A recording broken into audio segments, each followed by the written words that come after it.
나의 친구, 나의 이웃이 와서 물어봐야 돼요. 당신은 왜 이렇게 기뻐하고 항상 감사해요 합니까? 그러면 당신이 모르는 비밀이 있다고. 내가 방금 들은 사연처럼 남이 알지 못하는 나만의 그런 은혜와 주님의 사랑을 우리는 가지고 있습니다. 그것을 혼자만 누리지 마시고 전하시고 알려주시고, 내가 이렇게 기쁜 것은 바로 이것 때문이야, 바로 예수님 때문이야 라는 것을 우리가 늘 간증하고 그렇게 전했으면 좋겠습니다. 오늘 말씀 보겠습니다.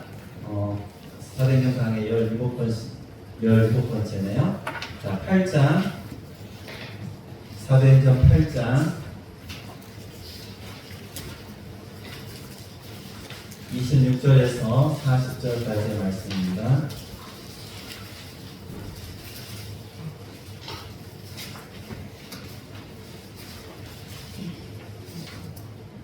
한 절씩 교독하겠습니다. 조금 길지만 오늘 본문을 읽어보겠습니다. 26절 40절까지입니다. 주의 사자가 빌립에게 말하여 이르되 일어나서 남쪽으로 향하여 예루살렘에서 가사로 내려가는 길까지 가라 하니 그 길은 광야라.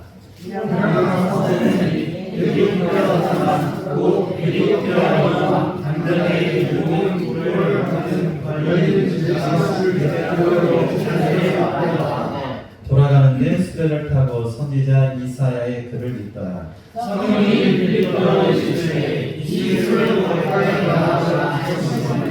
빌립이 달려가서 선지자 이사야의 글을 읽는 것을 듣고 말하되 읽는 것을 깨닫느냐? 내가 너의 시절에 믿는 사람이 없으니 어찌 깨달을 수 있느냐 하고 빌립을 통하여 수레에 올라가 같이 앉으라 하니라. 읽는 성경 구절은 이것이니 일렀을 때 그가 도살자에게로 가는 양과 같이 끌려갔고 털 깎는 자 앞에 있는 어린 양이 조용함과 같이 그의 입을 열지 아니하였도다. 그가 그를 향했을 때 공정한 재판도 받지 못하였으니 누가 그의 죄를 말하여 그의 생명이 땅에서 빼앗기리로다. 그 내시가 빌립에게 말하되 청컨대 내가 묻노니 선자가 이 말한 것이 누구를 가리킴이냐? 자기를 가리킴이냐? 타인을 가리킴이냐? 빌립이 입을 열어 이 글에서 시작하여 예수를 가르쳐 공부를 전하니 길 가다가 물 있는 곳에 이르러 그 내시가 말하되 보라 물이 있으니 내가 세례를 받음에 무슨 꺼리낌이 있느냐? 이에 명하여 수레를 멈추고 빌립과 내시가 둘 다 물에 들어가 빌립이 세례를 부르고 둘이 물에서 올라올새 주의 영이 빌립을 이끌어 간지라. 내시는 기쁘게 길을 가므로 그를 다시 보지 못하니라. 빌립은 장소에 가서만 저승을 지나가며 몸을 정하고 아이사야에게 이르니라. 아멘. 아까 읽다 보면은 37절에 없음이라고 나오거든요. 근데 이 없음은 이 사본, 그러니까 최초에 쓰여진 사도행전, 누가가 데오빌로 다카에게 보낸 이 첫 번째 편지는 남아있지 않습니다. 대신 그 편지를 이제 받아서 이렇게 적은 사본이 있거든요. 그런 사본이 여러 개 있는데 그러한 사본들 중에 다수의 이제 37절의 내용이 없는데 꼭 있는 곳이 있는 거예요. 여러분 보시면은 밑이나 옆에 보면은 조그만 글씨로 37절 어떤 사본에 이렇게 되어 있는 게 있어요. 자, 그거 읽어드릴게요. 어떤 사본에 이 37절은 빌립이 이르되 내가 마음을 온전히 하여 믿으면 가하니라. 뭐가 가하다는 거예요? 세례받음이 가하다라는 거죠. 대답하여 이르되 내가 예수 그리스도께서 하나님의 아들인 줄 믿노라가 있음. 이렇게 나와요. 그러니까 어떤 사본에는 이 내용이 있는 거예요. 근데 이제 주된 사본들에는 없으니까 일단 우리 성경에는 안 적어놨지만, 그러나 이렇게 내시와 빌립의 대화, 어떤 대화예요? 내시가 이렇게 내가 물이 있으니까 나 세례받고 싶어. 이게 꺼리낌이 있느냐? 그러면 내가 마음을 온전히 해서 우리 주 예수를 믿으면 괜찮다. 그러니까 그때 뭐라고 해요? 고백하는 거예요. 나는 예수 그리스도를 하나님의 아들인 줄 믿는다라고 고백했어요. 그 한마디로 전혀 세례받는 것에 문제가 없다라고 이렇게 하는 굉장히 중요한 장면입니다. 굉장히 중요해요. 왜냐? 오늘날 교회가 이렇게 안 하거든요. 오늘날 교회가 이렇게 안 합니다. 이렇게 세례 주는 교회가 없어요. 난생 처음 만난 빌립 집사와 에디오파의 예수가 만났는데 그 잠깐 만나서 이사야서를 설명해주고 이 곳에 나오는 이 어린이 같은 이것이 선지자 자신을 가리키느냐 아니면 다른 일을 가리키느냐. 그러니까 이제 하나씩 다 설명하면서 이것은 예수님을 가리키는 것이고 그리고 예수님이 이 땅에 오셔서 이렇게 죽으시고 부활하셔서 우리는 지금 이와 같이 교회로 하나님의 그러한 성령을 힘입어 살아간다는 이러한 복음을 전하니까 그가 가다 보니까 물을 발견한 거예요. 광야였는데 물이 나타난 거죠. 그곳에서 그 물을 발견한 것도 쉬운 게 아닌 거예요. 광야인데 때마침 물곁을 지난 거죠. 그때 내가 세례받기를 원한다. 그때 그 조건이 뭐예요? 예수가 그리스도 우리의 구세주이신 것을 믿으면 그 한 가지가 바로 세례받을 조건에 합당한 이유가 될 수 있는 것이죠. 오늘날 교회들이 그 세례를 주는 것에 대해서 생각해 보니까요. 제가 말씀드렸지만은 보통은 나이에 제한을 두고 나이가 보통 만 12세 또는 13세. 그러니까 예전에는 중학교 2학년 정도에 받았어요. 중학교 2학년, 3학년.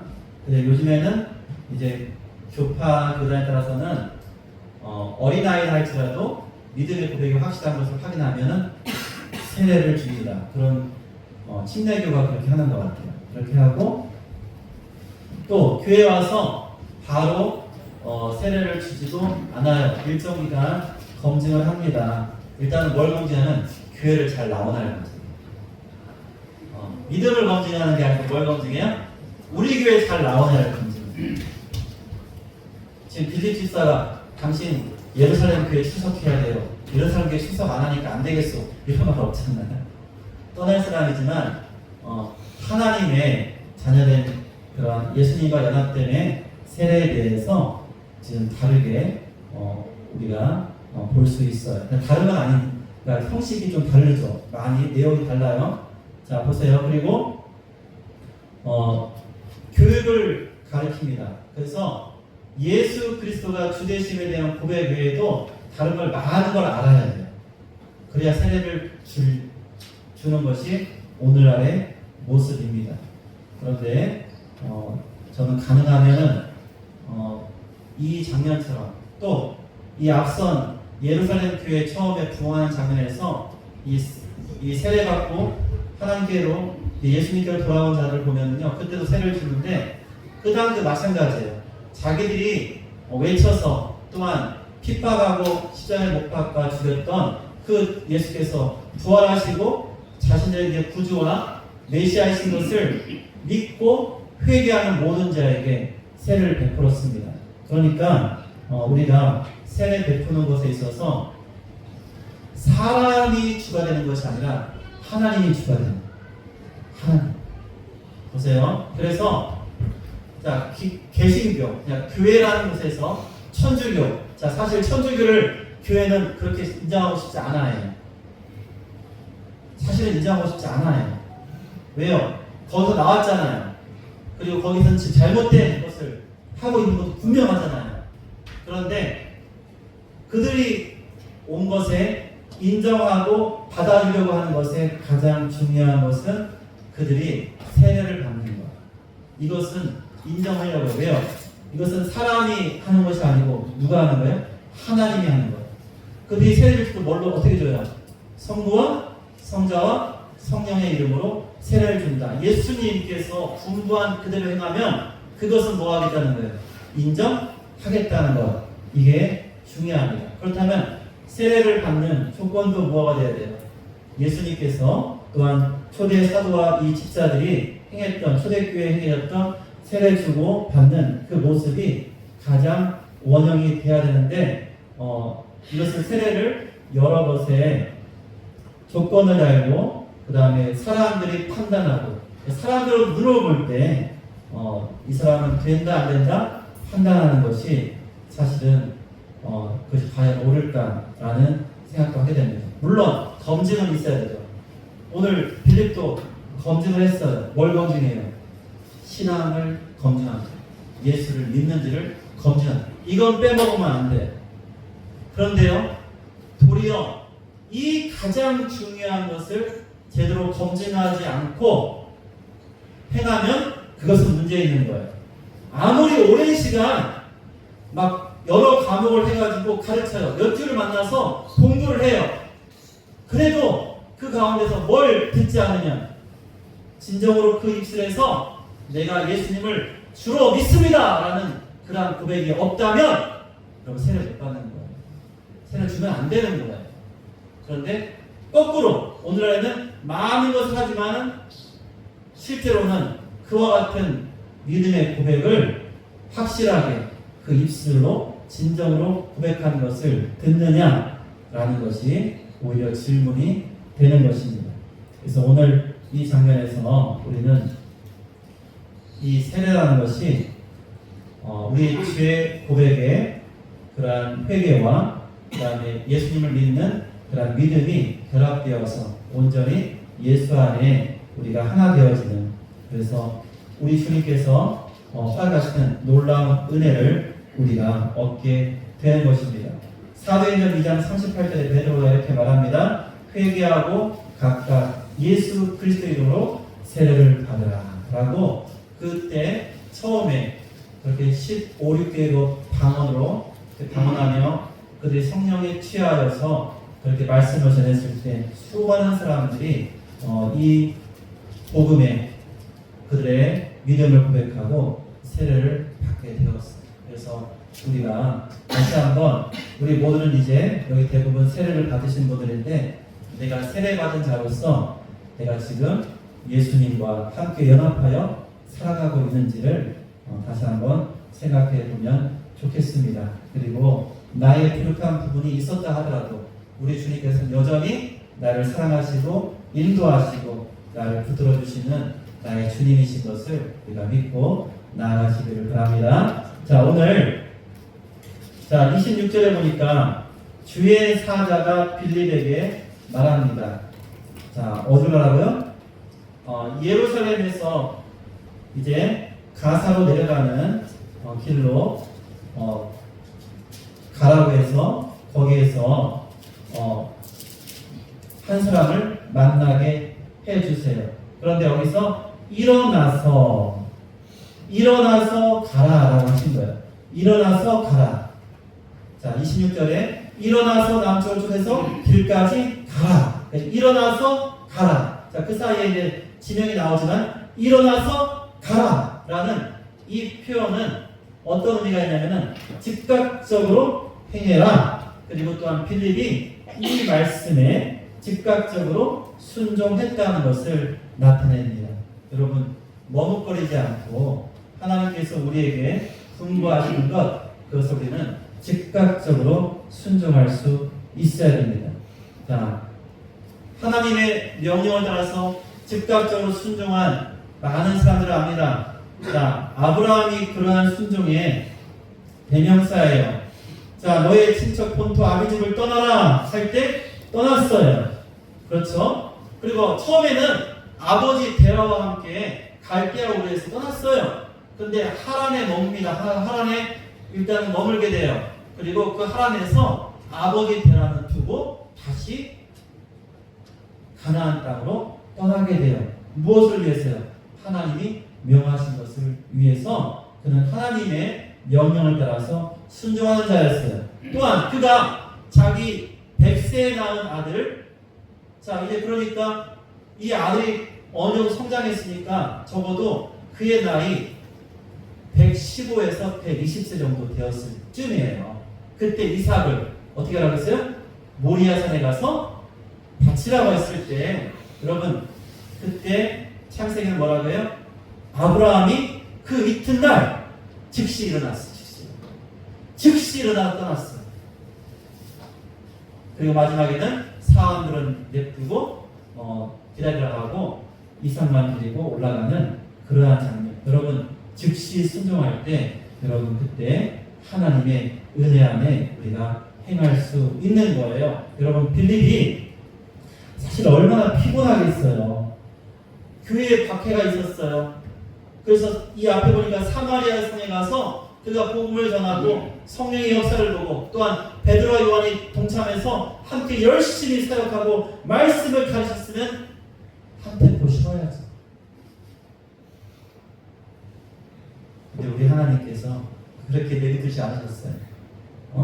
여러분 25절 보세요. 25절 본 두 사도는 이때는 베드로와 요한이에요. 그런데 역시 빌립도 이 일어난 사역에 동참했다고 볼 수 있습니다. 그리고 나서 26절에 보니까 주의 사자가 빌립에게는 또 다른 그러한 명령을 하십니다. 그리고 그에게 광야길로 인도하시는 거예요. 어디로 가라고 하는 거예요? 광야로 가라는 거예요. 유진현 사장님 이게 얼굴을 조금 이렇게 던져서 저는 뭐 엄청난 여기 반창고를 붙이셨더니 보기 이쁘세요. 미용하신 것 같아. 예, 잘하셨습니다. 우리 유지환 씨한테 저기 서울로 가 하면 좋으세요? 아니면 저 강원도 평창인가요? 어디가 좋으세요? 평창이라고 할 것 같은데 말씀 못 하시고 계세요. 큰일 났다.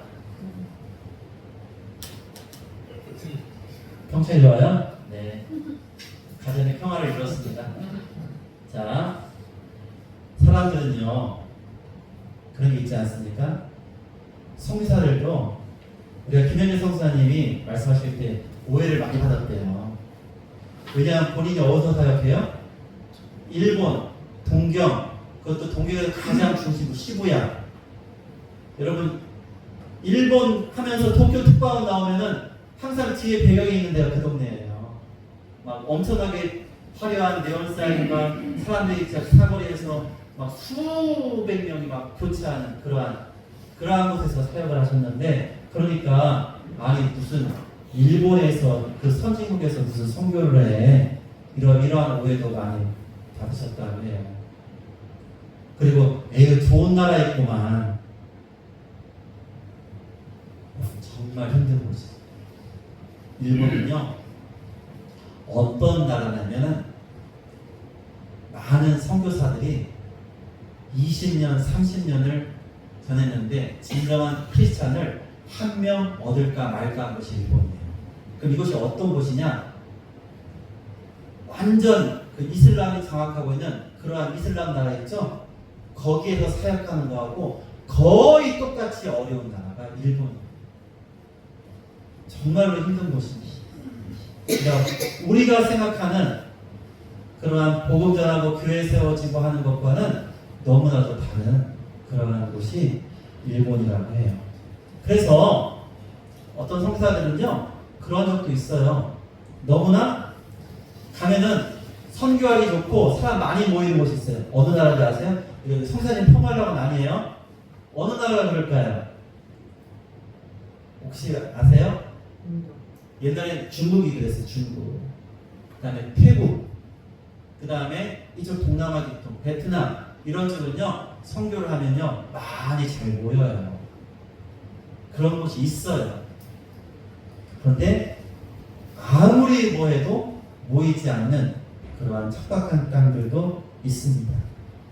그래서 그런 것을 결정할 때 정말로 선생님들이 기도하고 하나님의 뜻을 따라서 가려고 정말 애쓰고, 그러니까 어느 곳을 가야 될지, 이 좋은 땅을 찾아야 되는데 하나님이 가라하신 그 땅을 찾아야 되는데 그 땅을 자기 마음이나 자기의 취향이나 내가 좋아하는 곳을 선택하는 것이 아니라 하나님이 가라하는 곳을 가기 위해서 몸부림치는 그러한 성사님들을 봤을 때, 여러분 그러한 그 성사님들의 기도와 그러한 간증이요 너무나 울림이 돼요. 아 그렇구나. 그냥 내가 원해서 내가 좋아서 그냥 좋은 곳, 편한 곳 가는 것이 아니라 어렵고 힘들어도 하나님이 가라는 곳에 가는 그러한 모습, 여러분 거기에 진정한 순종이 있는 거예요. 보세요. 빌립한테 어디 가라고요? 지금 사마리아 사람 많은 곳에서 어디로 가라고요? 광야로 가라. 그런데 그 광야로 빌립은 순종하고 갔다는 거예요. 그래서 그가 이제 하나님이 준비시킨 사람을 만납니다. 그런데 이게 서로 상호간이에요. 빌립에게 준비된 사람은 네시였고 네시에게 준비된 사람은 빌립이었어요. 이 둘은 서로가 상호간에 준비된 사람으로 만나게 됩니다. 자, 빌립은 하나님의 복음을 들고 그에게 깨우침을 받는 사람이 깨우쳐주는 그러한 역할을 하는 거고, 자, 이 네시는요 어떠한 역할을 합니까? 이제 이 빌립을 통해서 복음을 알게 되고 예수를 알아서 이제 그가 에디오파로 돌아가죠. 이 에디오파가 이 간다의 여왕 이후로 하나님을 믿는다는 거예요. 그 오늘날까지 그래요. 그래서 그 에디오파에는 여러분 가장 오래된 아프리카의 교회가 있는 거예요. 그곳은. 그것이 바로 이 성경대로 된 거예요. 내시가, 우리나라는 내시가 굉장히 안 좋은데요. 여러분, 내시가 때로는 그 나라에 따라서는요, 굉장히 중요한 국사를 감당하고 왕을 보좌하는 그러한 일들을 감당했습니다. 그리고 에디오파의 이 내시도 여러분 보세요. 뭘 맡았다고 이 사람이? 뭐라고 써있어요? 국보를 맡았다고. 그러면 이 사람의 파워와 이 사람의 권력이 얼마나 막강하겠어요. 그러한 사람을 하나님께서 이제 빌립 집사를 통해서 예수를 믿는 자로, 그리고 이 구약의 성경에 특별히 이사야서에서 이미 600년, 700년 전에 예언된 그 내용이 바로 예수님을 향한 것인 것을 깨닫게 하신 다음에 돌려 보내신 거예요. 그러니 하나님께서는 이 빌립을 복음 전하는 자로, 또한 이 에디오피아의 내시도 복음을 받고 다시 가서 복음을 전하는 자로 이렇게 만나게 하신 거예요. 자, 그러면 무엇이겠습니까? 하나님이 우리에게도 가라 그럴 때, 우리 마음속에 내가 오늘 만나야겠는데 내가 오늘 누구를 내가 어떻게 만날까? 여러분 이런 생각을 할 때 여러분 그러한 생각을 주시는 하나님의 뜻에 순종하시고, 그러면 여러분은 그 자에게, 그 사람에게 마치 에디오피아 내시의 빌립처럼, 또는 빌립을 만난 그러한 내시처럼 우리가 서로 간에 아름다운 복음의 연결점을 이루게 되는 것입니다. 여러분 무작정 복음을 전하게 되는 게 아니에요. 하나님의 뜻이 우연이 아닙니다. 하나님이 만나게 하신다는 거예요. 그래서 우리는 하나님이 인도하신 대로 나아갈 수 있는 우리의 마음의 준비일 뿐만 아니라 바로 그때 즉시로 일어나서 나아가야 한다는 것이죠.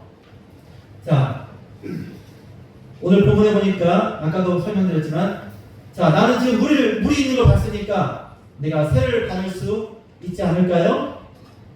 그때 우리가 지금 읽은 것처럼 빌립이 물었어요. 내가 마음을 다해서 믿으면 그러면 세례 받을 수 있다. 그리고 내시는 말합니다. 내가 예수 그리스도를 믿는다 라고 그가 고백했을 때 그는 세례를 받게 됩니다. 왜 그러면은 하나님께서 이와 같은 빌립 집사를 통해서 놀라운 일을 행하실까요? 자, 보세요. 첫 번째는 이 빌립 집사를 통해서 예루살렘 교회에 핍박이 있을 때 이 빌립 집사가 어디로 갔어요? 사마리아로 갔어요. 이 사마리아는 갈릴리와 유대 사이에 있던 이 사마리아 이 땅은 갈릴리와 유대 사이에 끼어있는, 마치 샌드위치당한 그러한 이 끼어있는 땅이지만 그들은 이방지역보다 못하게 여겼고 마치 이방인과 같이 여겼던 바로 그 지역에 복음을 전했어요. 그래서 하나님께서는요, 예루살렘과 온 유대와 사마리아와 땅끝, 보세요. 예루살렘 교회, 그래서 온 유대가 예루살렘 속해 있죠. 그 다음에 어딜 가요? 사마리아. 그리고 그렇게 빌립 집사를 사용하고 나서 그 빌립 집사에게 바로 누굴 만나게 하세요? 에디오피아의 내시를 만나게 하세요. 그 에디오피아의 내시는 어떠한 곳이에요? 바로 땅끝과 같은 그러한 곳이었어요. 여러분, 그 당시에 예루살렘에 있는 사람들 또한 이스라엘 사람들에게 땅끝은 대개 이런 곳이에요.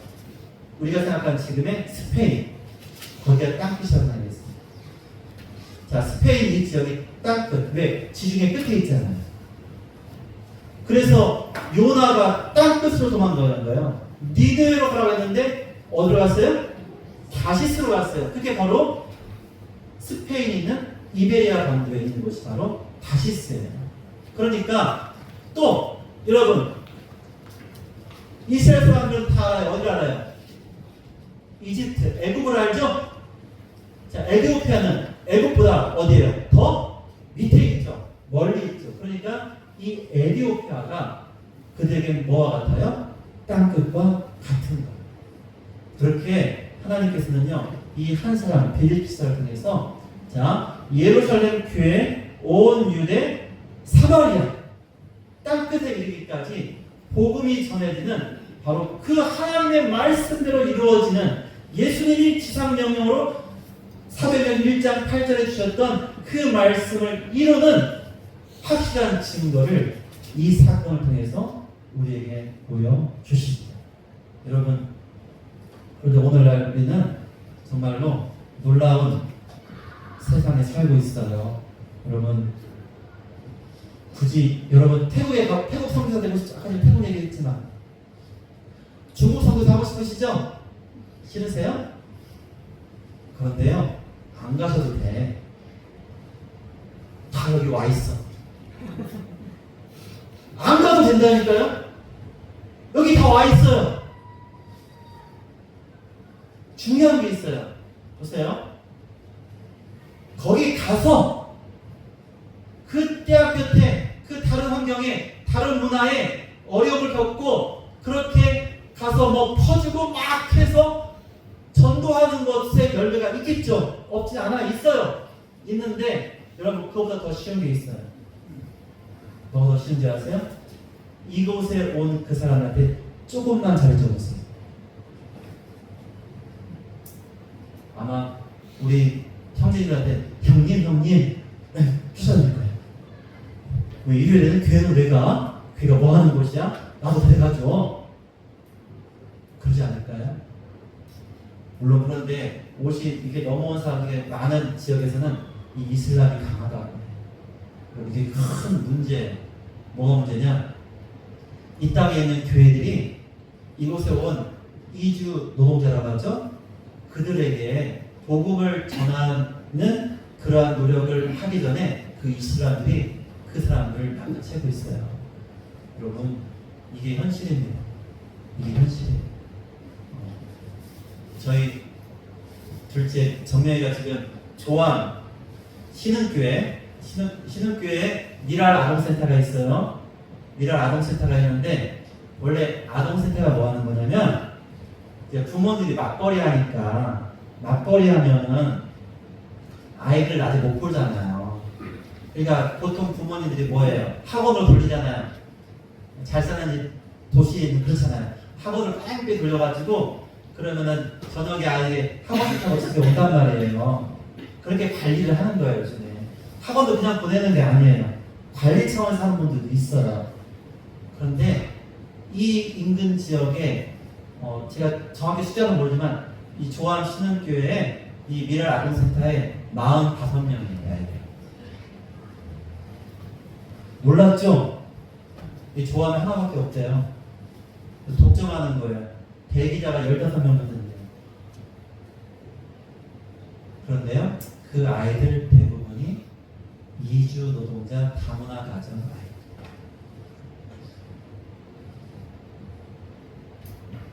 이주 노동자 다문화 가정 아이. 그렇다면요, 뭘 생각하냐면, 이제 10년, 20년 지나면 우리 조항에서 다니는 아이들이 거의 굉장히 많은 퍼센트가 누가 다니는 거예요?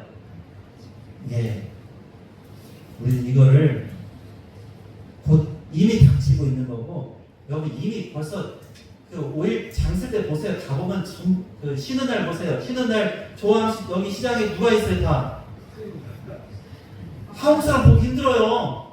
있죠, 물론 있죠. 자, 머리 깎으러 가면요, 저 거기 붙여던 주고 머리 깎으러 가면요, 저만 한국 사람들이 많아요. 심지어 그들은 돈을 아끼기 위해서 여자들이 미장원 가면 비싸죠. 그 외국인들이 미장원 가면 파마하려면 못해도 5만 원 모르죠. 그냥 주죠. 더 비싸죠. 그러니까 파마를 싸게 하려고 남자 거기 와서 파마를 하더라고요. 그러면은 거기는 가격이 싸요. 한 3만 원 내외 됩니다. 여러분, 우리가 보내는 선교사, 또 기도하며 후원하는 선교사, 여러분 이런 선교사도 되는데 실상은 지금은요 이러한 장벽이 다 무너졌어요. 그러니까 지금은 우리가 핑계를 할 수 없는 거예요. 너희가 왜 복음 전하지 않냐? 내시한테 일어나 광야길로 가서 누굴 만날 것이다. 이렇게 우리에게 직접적인 목소리가 들리지 않더라도 사실 우리는 다니면서 이렇게 굉장히 중요한 사람들을 만나게 됩니다. 그런데 또 한 가지, 여러분 보통 예전에 우리나라 사람이 미국에 유학 가기 어려울 때 유학 간 사람들은 여러분 어떠한 사람이겠어요? 똑똑해요? 멍청해요? 이렇게 말하자고 심한가? 대개는 똑똑해요. 뭔가 목적의식이 있고 나중에 엘리트가 될 수 있는 사람들이에요.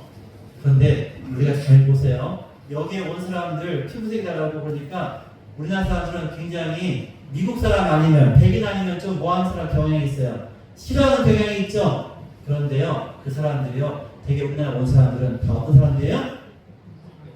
그렇죠. 그럼 그들은 누구예요? 에티오피아 내시와 같은 사람들이에요.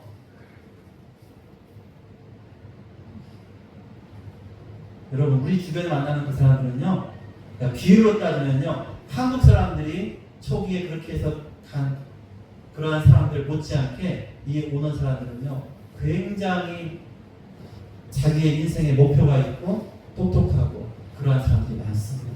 그럼 그들을 하나님이 뭐 하셨어요? 지금 우리한테 보내주셨어요. 그러니 우리가 이 땅에서 복음 전하고 선교할 일이 넘쳐납니다. 넘쳐납니다. 여러분, 오늘 이 빌립 집사 한 사람 통해서 예루살렘과 사마리아와 땅끝이 다 연결되어 있어요. 여러분, 우리를 통해서 이 사랑니와 조항과 저 태국, 아니면 뭐 미얀마 할 거 없이 이 동남아시아, 여러분 우리는 선교할 수 있는 선교사의 그러한 자격을 우리 하나님이 주신 것 같아요. 그래서 이제 우리는 뭐 하면 됩니까? 일어나서 가서 만나세요. 만나시고 그렇게 전투적에 있는 분들은 더욱더 열심히 하시고 또 오다가다 늘 만나는 사람 있으면 인사 나눠주고 여러분 그들에게 친절을 베풀고 그렇게 자꾸자꾸 우리가 주의 사랑으로 다가갈 때 바로 거기에 복음의 길이 있습니다. 우리 하나님이 원하시는 것을 우리가 깨닫고 순종하는 우리 모두가 되시기를 바랍니다. 여러분, 복음은 누구에나 필요합니다. 나는 복음을 전할 자입니다. 저는 복음을 받을 자이고 또한 이 땅 가운데는 우리에게 하나님이 보내주신 에티오피아의 메시아와 같은 그러한 존재들이 많이 있는 것을 알고 그들에게 이 놀라운 구원의 소식을 전하는 이 사명에 충성하시는 우리 모두가 되시기를 예수님의 이름으로 축원드립니다. 아멘. 기도하겠습니다.